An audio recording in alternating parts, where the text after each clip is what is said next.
ஸ்ரீஹி ஸ்ரீமதே ராமானுஜாய நமக. ஸ்ரீமதே நிகமாந்த மகாதேசிகாய நமக. ஸ்ரீ ரங்கராமானுஜ மகாதேசிகாய நமக. ஹரே ராம ராம ராம ஹரே ஹரே, ஹரே கிருஷ்ண கிருஷ்ண கிருஷ்ண ஹரே ஹரே. ஹரே ராம ராம ராம ஹரே ஹரே, ஹரே கிருஷ்ண கிருஷ்ண கிருஷ்ண ஹரே ஹரே. ஸ்ரீமத் பாகவத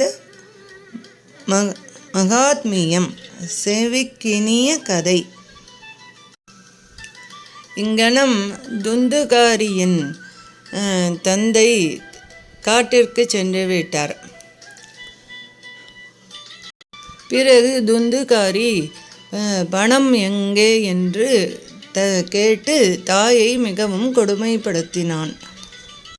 அவள் இவனோட படுத்தல் தாங்காமல் அவள் மரணம் அடைஞ்சிட்டா. இதில் இந்த நேரத்தில் கோகர்ணன் என்ன பண்ணான், தீர்த்த யாத்திரைக்காக புறப்பட்டு கிளம்பி போயிட்டான்.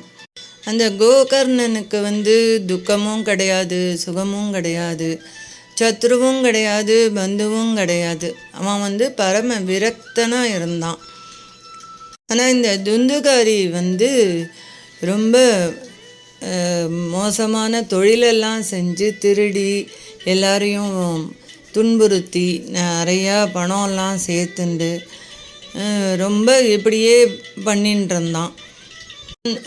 துந்துகாரி விலை மாதர்களோட வேற சேர்ந்துண்டு அவளுக்காக இன்னும் நிறையா திருடி பணம் நகை அதெல்லாத்தையும் கொண்டு வந்து கொடுத்துட்டு இருந்தான். இதை பார்த்துட்டுருக்கிற விலை மாதர்கள்லாம் இவன் இப்படியே திருடின்னு இருந்தான்னாக்கா இவன் ஒரு நாள் ராஜா கிட்ட மாட்டிப்பான்.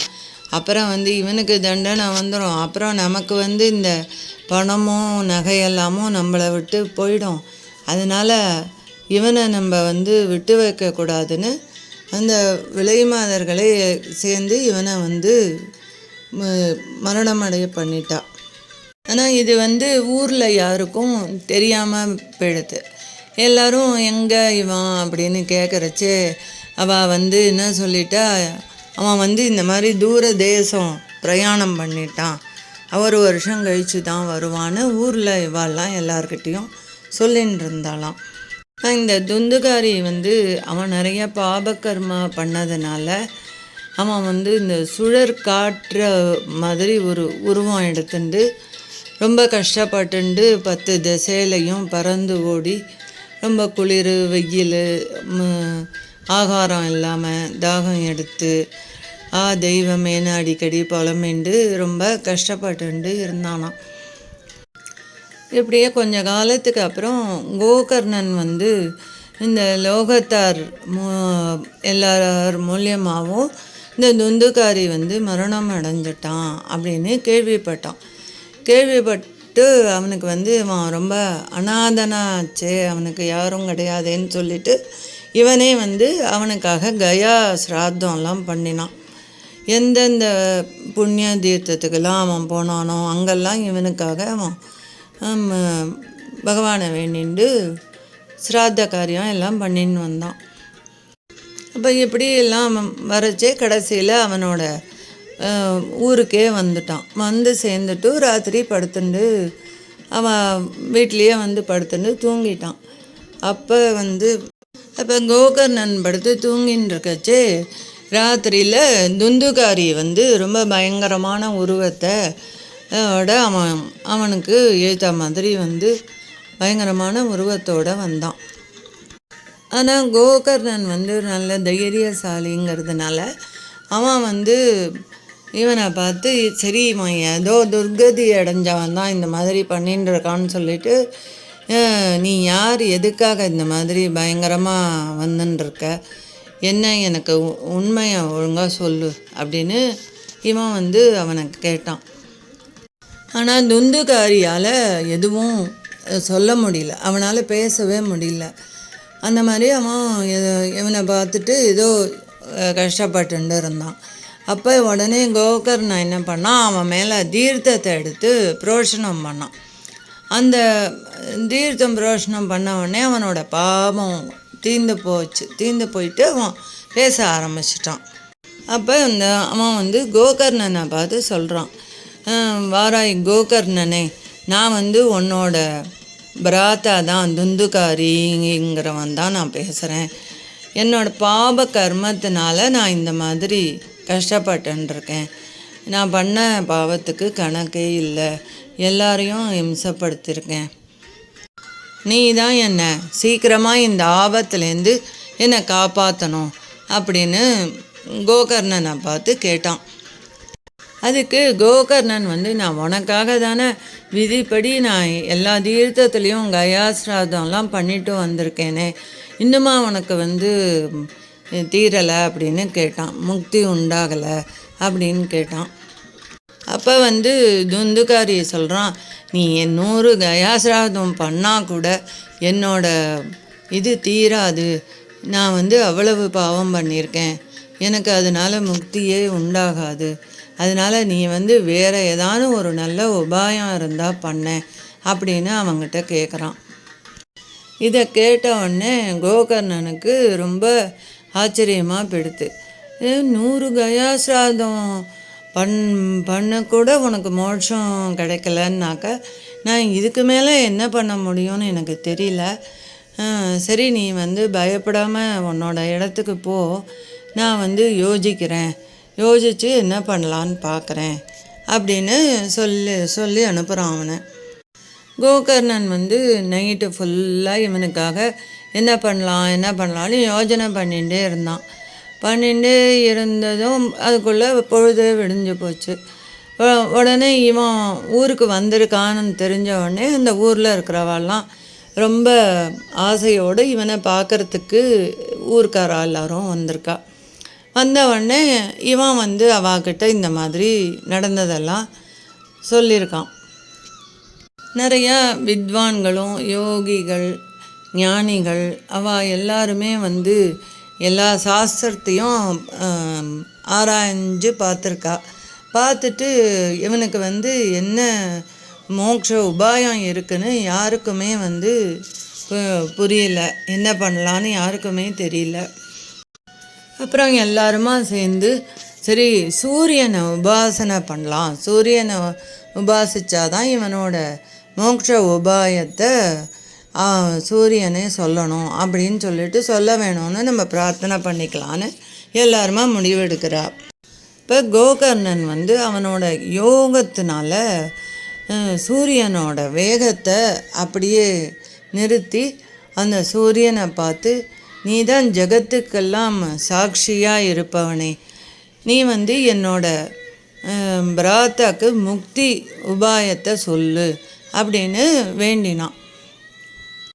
அதை கேட்ட உடனே சூரியனும் தூரத்துலேருந்தே ஸ்பஷ்டமாக சொல்ல தொடங்கினான். என்னன்னாக்கா, நீ ஸ்ரீ பாகவதத்தை 7 நாட்களில் வாசித்து முடித்தால் மோட்சம் உண்டாகும் என்றான். ஸோ இந்த மாதிரி சூரியன் சொன்ன வார்த்தையை எல்லாரும் கேட்டுருந்தா. கோகர்ணன் ஸ்ரீ பாகவத கதா பிரவச்சனம் செய்யறதுக்காக நிச்சயம் பண்ணிட்டு கிளம்பினான். அங்கே கதை கேட்கறதுக்காக 4 திசையிலேருந்தும் ஜனங்கள் எல்லாரும் சேர்ந்தாலாம். தேவதைகளே ஆச்சரியப்படுற மாதிரி பெரிய சபையாக சேர்ந்து தான். கோகர்ணன் ஆசனத்தில் உட்காந்துட்டு கதை சொல்ல ஆரம்பித்த உடனே அந்த துந்துகாரியும் எங்கே நம்ம இருக்கலாம் அப்படின்னு இங்கும் அங்கும் பார்த்துட்டு அவனும் அங்கே சேர்ந்துட்டான். 7 கணுக்கள் 7 கணுக்கள் இருக்கிற உயர்ந்தமான ஒரு மூங்கில பார்த்து அதன் அடியில் உட்காந்துட்டு கதையை கேட்கறதுக்காக அதுக்குள்ளே புகுந்துட்டான்.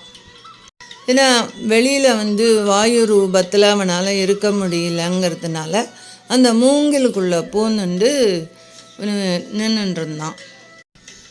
கோகர்ணன் வைஷ்ணவரான ஒருத்தரை, ஒரு பிராமணரை கேட்குறதுல பிரதானமாக அவரை ஏற்படுத்திண்டு பிரதம ஸ்கந்தத்தை தொடங்கி கதை ஃபுல்லாக சொல்லிகிட்டே வந்துட்டு சாயங்காலம் ஆன உடனே கதையை நிறுத்தினானாம். அப்போ ஒரு ஆச்சரியம் நடந்துதான். எல்லாரும் பார்த்துட்டுருக்கச்சியே அந்த மூங்கில்லேருந்து ஒரு கணு படில்னு வெடிச்சதான். அதே மாதிரி மறுநாள் சாயங்காலம் கதை நிறுத்தின உடனே 2வது கணு வெடிச்சுதான். இதே மாதிரி 7 நாள்லையும் அம்மூங்கிலோட 7 கணுக்களும் வெடித்தன. இங்கனம் ஸ்ரீ பாகவதத்தின் 12 ஸ்கந்தங்களும் கேட்டதுனால அந்த துந்துகாரி அவனோட பிரேத உருவத்தை விட்டுட்டு திவ்ய ரூபம் அடைஞ்சிட்டானான். திவ்ய ரூபம் அடைஞ்சு துளசி மாலை பீதாம்பரம் அணிஞ்சுண்டு நீல மேகம் போல் நல்ல சியாமள வர்ணனா ஆகி கிரீடம் குண்டலங்கள் எல்லாத்தையுமா போட்டுண்டு உடனே பிராதாவான கோகர்ணனை நமஸ்காரம் பண்ணிட்டு இந்த மாதிரி சொன்னானான். அப்பா பந்துவே, உன்னால தான் நான் இவ்வளவு தோஷத்துலேருந்து விடுபட்டேன். நீ என்னிடம் நல்ல கிருபையாக பண்ண. பாகவத கதை ரொம்ப புண்ணியமானது. என்னோட இந்த இதையுமே போக்கிடுத்து. அதனால சப்தாகம் ரொம்ப மேன்மையானது. ஸ்ரீ கிருஷ்ண லோகத்தையே கொடுக்க வல்லது. சப்தாக சிரவணத்திற்கு ஆக சமஸ்த பாபங்களுமே நெடுங்குகின்றன.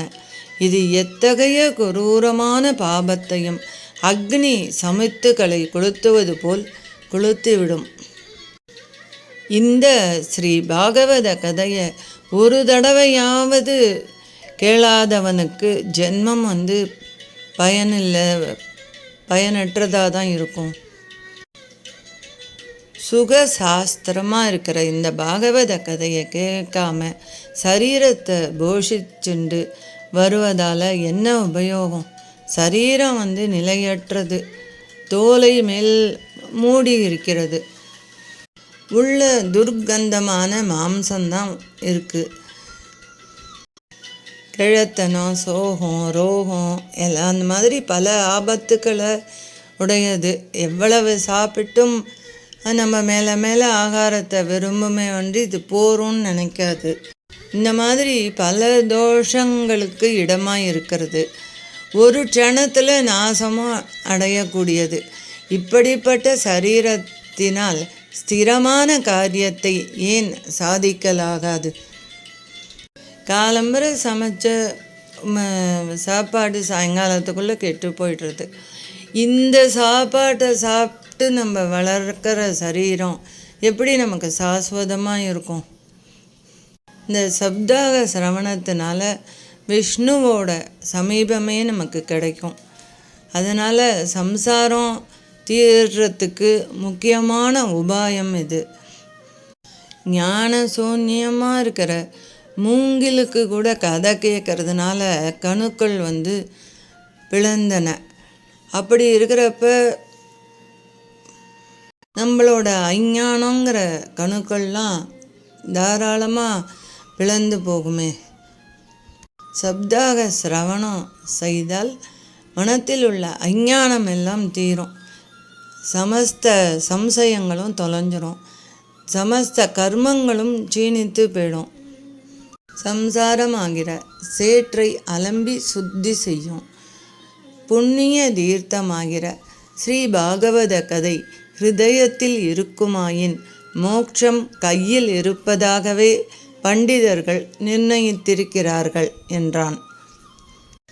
அவன் இந்த மாதிரி சொல்லின்னு இருக்கச்சியே வைகுண்டவாசிகளோடு கூடிய பளபளன்னு ஒரு பேரொளியோட ஒரு விமானம் வந்தது. அப்போ எல்லாரும் பார்த்துன்னு இருக்கச்சியே துந்துகாரி அந்த விமானத்தை அடைந்தான்.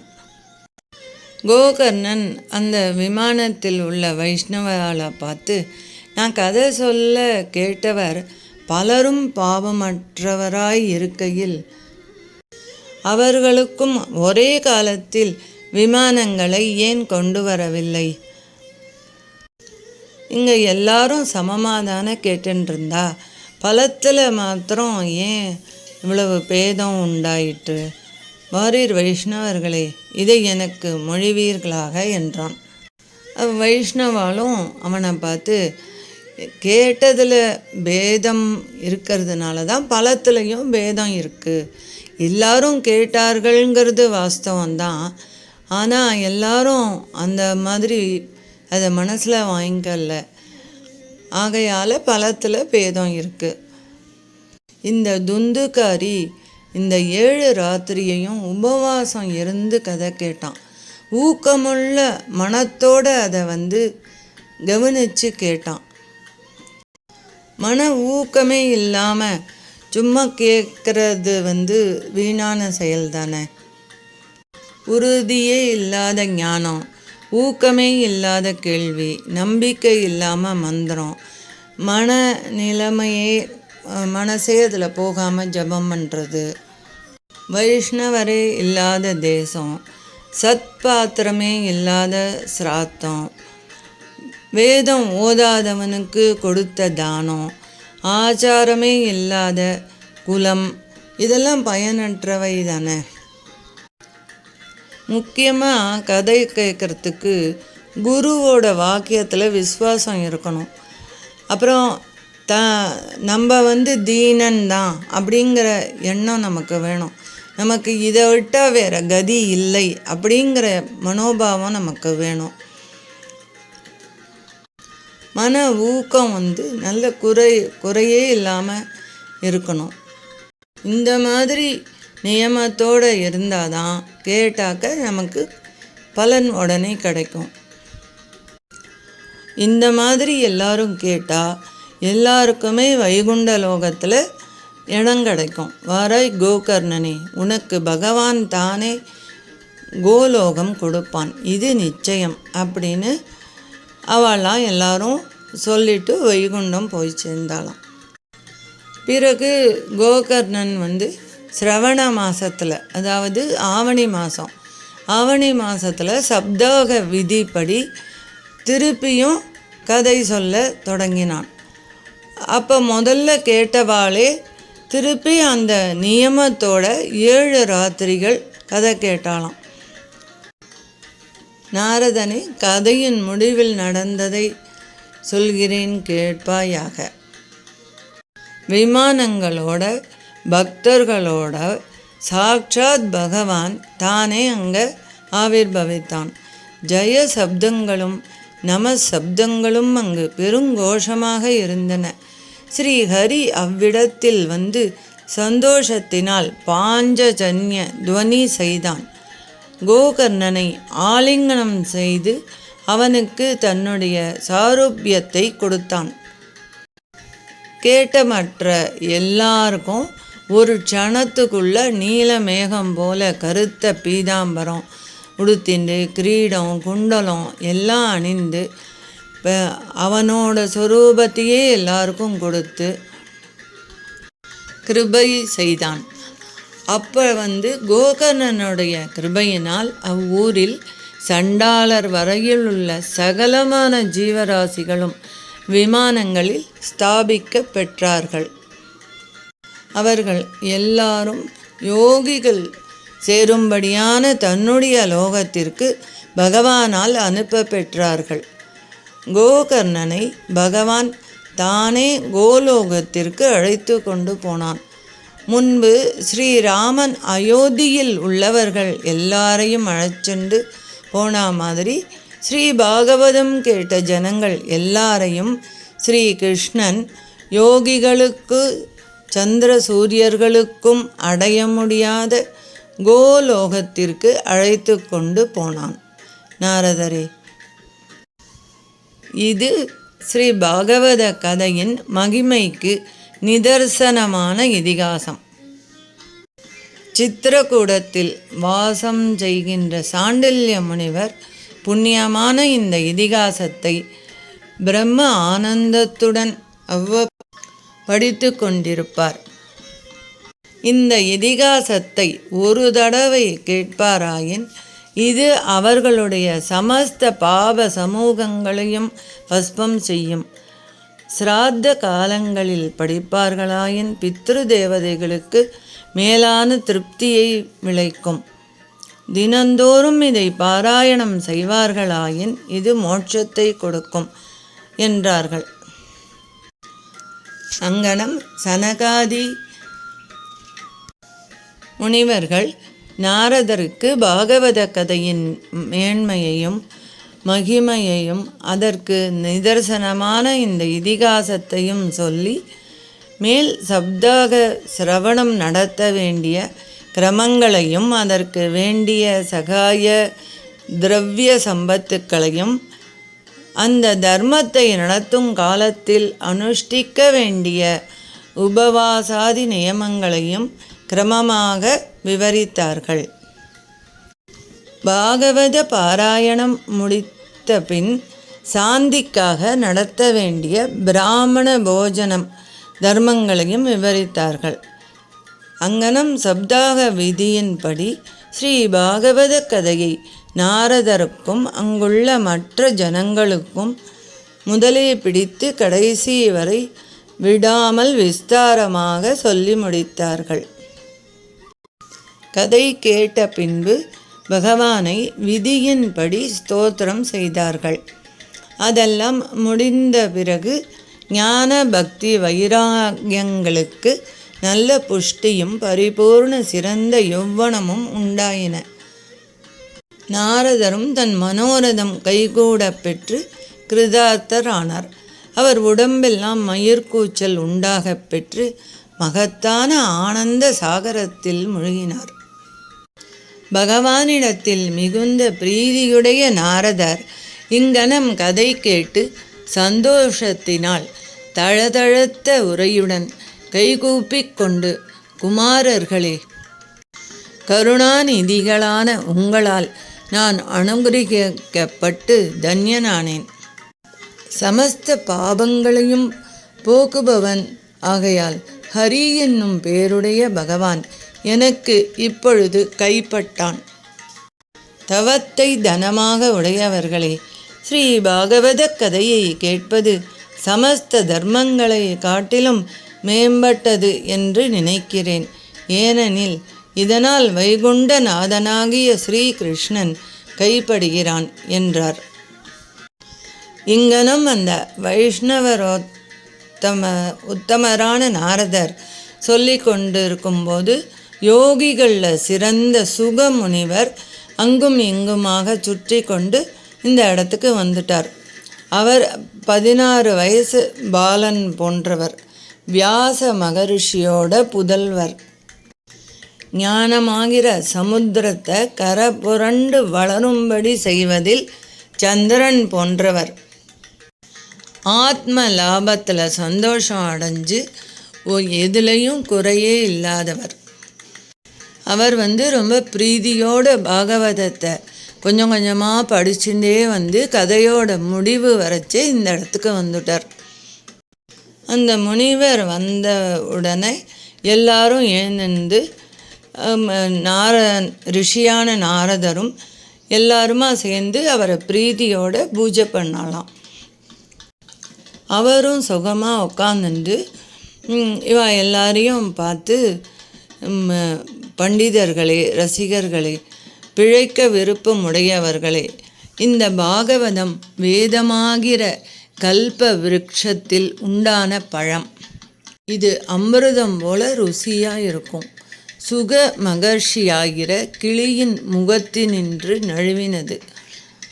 இதன் ரசத்தை எல்லோரும் பிரீதியுடன் பருகி கழிப்பீர்களாக. இந்த பாகவத புராணத்தில் தோஷங்கள் அற்ற சத்புருஷர்கள் ஆச்சரிக்கும்படியான பரம தர்மம் கூறப்பட்டிருக்கிறது. சம்சார தாபங்களை போக்குவதும் க்ஷேமங்களை கொடுப்பதும் ஆகிய பரபிரம்மமாகிற உண்மையான வஸ்துவை இந்த புராணத்தினால் தெளிவாக நாம் அறியலாம். இந்த புராணம் ஞானாதிகாரனான வியாச முனிவரால் இயற்றப்பட்டது. 1000 சொல்லி என்ன, இந்த பாகவதத்தை கேட்பார்களானில் உடனே பரம புருஷனான சர்வேஸ்வரனை மனத்தில் நிலைநிறுத்தி கொண்டு அனுபவிக்கப் பெறுவார்கள். இந்த ஸ்ரீ பாகவத புராணம் எல்லா புராணங்களை காட்டிலும் மிகவும் சிறந்தது. இது வைஷ்ணவர்களுக்கு நீதி போன்றது. இதில் வைராகியத்திற்கு இடமான தத்துவ ஞானம் நன்கு வெளியிடப்பட்டு இருக்கின்றது. ஞான பக்தி வைராகியங்களோடு கூடிய நிவிருத்தி தர்மம் இதில் விசேஷமாய் கூறப்பட்டிருக்கிறது. இதை கேட்டும் படித்தும் இதன் பொருளை விசாரித்து மனனம் செய்பவர் பக்தி விளைய பெற்று மோட்சத்தை அடைவார்கள். சொர்க்கத்திலாவது சத்தியலோகத்திலாவது கைலாசத்திலாவது வைகுண்டத்திலாவது இந்த ரசம் கிடைக்காது. ஆகையால் பாக்கியமுடையவர்களே இந்த ரசத்தை பானம் செய்வீர்கள். இதை கைவிட வேண்டாம் என்றார். இதை சொல்லி கொண்டிருக்கும் போதே பகவான் பிரகலாதன், பலி சக்கரவர்த்தி, உத்தவர், அர்ஜுனன் ஆகிய இவர்களுடன் அங்கு ஆவிர்பவித்தான். நாரதர் அவர்கள் எல்லோரையும் பூஜித்தார். ஸ்ரீ பகவான் பெரிய ஒரு ஆசனத்தில் உட்கார்ந்து அனுக்கிரகத்துடன் திகழ்கின்ற போது அவனுக்கு எதிரில் நின்று கொண்டு அவர்கள் கீர்த்தனம் செய்ய தொடங்கினார்கள். அதை கேட்கும் பொருட்டு ருத்ரனும் பார்வதியும் பிரம்மதேவனும் அவ்விடம் வந்தார்கள். பிரகலாதன் தாளம் போட்டான். உத்தவர் வாத்தியம் வாசித்தார். நாரதர் வீணையை எடுத்துக்கொண்டு பாடினார். அர்ஜுனன் ஸ்வரங்களில் சமர்த்தனாதலால் ராகங்களை ஆலாபித்தான். இந்திரன் மிருதங்கம் வாசித்தான். குமாரர்கள் ஜெய சப்தங்களை சொன்னார்கள். சுகர் கீர்த்தனைகளின் பாவங்களை எடுத்துரைத்தார். அப்பொழுது ஞான பக்தி வைராக்கியங்கள் மூன்றும் சபை நடுவில் நர்த்தனம் செய்தன. இங்கனம் ஆச்சரியமான அந்த கீர்த்தனத்தை கேட்டு பகவான் மகா ஆனந்தத்துடன் அவர்களை நோக்கி, ஓ பாகவதர்களே, நான் இப்பொழுது கதையின் கீர்த்தனத்தில் சந்தோஷம் அடைந்தேன். நீங்கள் என்னிடத்திலிருந்து வரம் விரும்பி பெறுவீர்களாக என்றான். அதை கேட்டு பிரீதியினால் மன உருக்கம் உடையவர்களாகிய அம்மகானுபாவர்கள் மிகுந்த சந்தோஷம் அடைந்து பகவானை பார்த்து, மகாபிரபு, நாங்கள் அபேஷிக்கத்தக்க அனுகிரகம் வேற எதுவும் இல்லை. இக்கலிகாலத்தில் சப்தாக சிரவணம் செய்பவருடைய ஹிருதயத்தில் நீ நித்திய வாசம் செய்ய வேண்டும். இம்மனோரதத்தை மாத்திரம் நீ நிறைவேற்ற வேண்டும் என்றார்கள். அந்த பகவானும் ததாஸ்து, அப்படியே ஆகட்டும் என்று மொழிந்து அந்தர்த்தியானம் ஆனார். பிறகு நாரதர் சனத்குமாரர்களையும் சுகாதி மகரிஷிகளையும் நமஸ்கரித்தார். அங்கு வந்தவர் எல்லோரும் அந்த ஸ்ரீ பாகவத கதையாகிற அமிர்தத்தை பானஞ்செய்து மதி மயக்கமெல்லாம் தொலைந்து மிகுந்த சந்தோஷம் அடைந்து அவரவர் இருப்பிடங்களுக்கு போனார்கள். பக்தி தன் புதல்வர்களான ஞான வைராகியங்களோடு சுக முனிவரால் தன் சாஸ்திரமாகிய பாகவதத்தில் பாதுகாக்கப்பட்டது. ஆகையால் பாகவதத்தை பாராயணம் பண்ணுபவர்கள் மனத்தில் பக்தியும் ஞான வைராகியங்களும் குடிகொள்கின்றன. அது முதல் அவ்வைஷ்ணவர்களின் மனத்தில் பகவான் நித்திய வாசம் செய்கிறான். சம்சாரமாகிற சமுத்திரத்தில் மூழ்கி பரிதபிப்பவர்களுக்கு க்ஷேமத்தின் பொருட்டே இந்த ஸ்ரீ பாகவதம் கர்ஜனை செய்கிறது என்று சொன்ன சூதரை பார்த்து சௌனகர் கேட்கிறார்.